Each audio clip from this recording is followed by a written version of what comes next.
Hi everybody and welcome to another video on my channel. This video we're just going to cover alignment of the shoulders that's set up with the driver. Something I've seen a couple of times this week on lessons.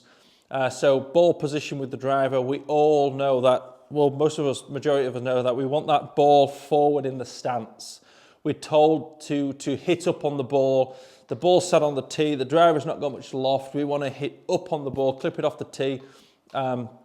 And therefore it's going to launch higher with less spin, provided we hit the middle of the club face and get a more powerful, longer carry. So one quick point that I see a lot in lessons, and as I said, I've seen this week a couple of times, and this is why I've created the video, is you've got to think your shoulder alignment is going to, for the most part, dictate the path of the club, the direction the club travels.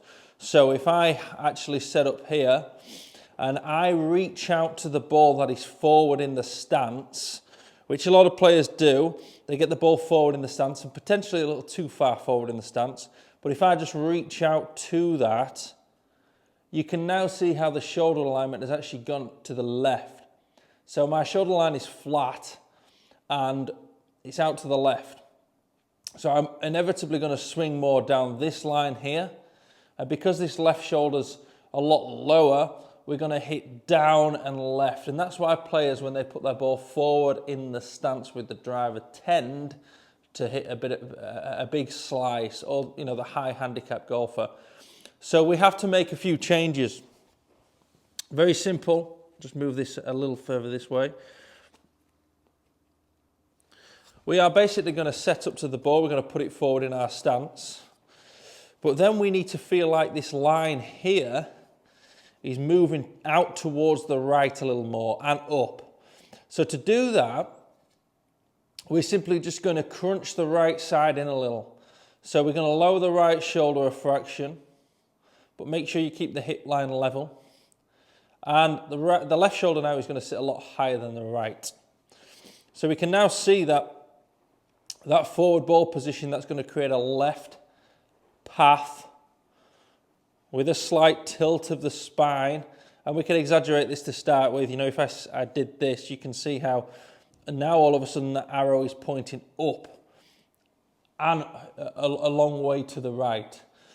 So it's an essential part of the swing. So if I hit 2 shots for you, this would be without making any changes. So I'm just going to reach out to the ball. And I hit that pretty good. Here in the academy at Brough Golf Club, you can see the club path is saying minus 9.8. So that's 10 degrees across the golf ball there.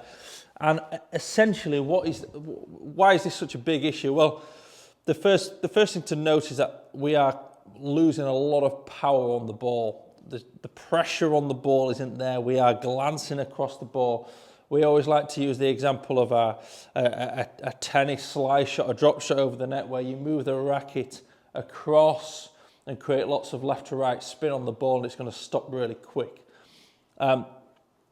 So this, that went up there in the top hand corner here. It's got 229 yards. The ball went there.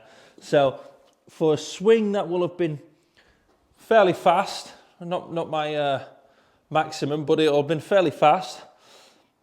230 yard total was quite low.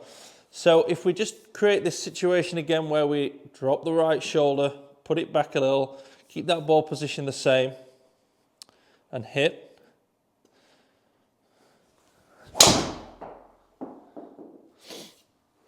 Now we can see 3.4 to the right. So this is coming from the inside. It's low to high. The angle of attack on the ball will have been totally different as well. And the ball's gone nearly 250 yards. So really, really important for you to think about that with the driver. I'll give you one last little field drill. If you think this is something that you struggle with, I get students to visualize a curb edge. So there's a pavement here.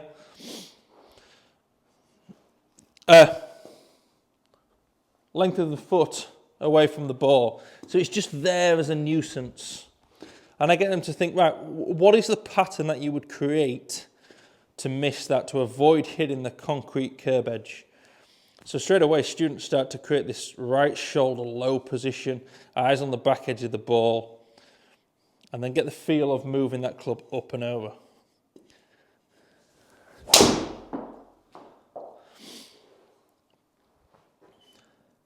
So again, that was 1.8 from the inside. The ball flight changed. There's more pressure on the ball, more chance of distance going forward with the driver. So I hope that makes sense. If that's something you think you struggle with and you've found that quite useful, then please comment in the comment section below. If you've enjoyed this video and you'd like similar content, then please like and subscribe to this page, and I shall keep them coming. Thank you.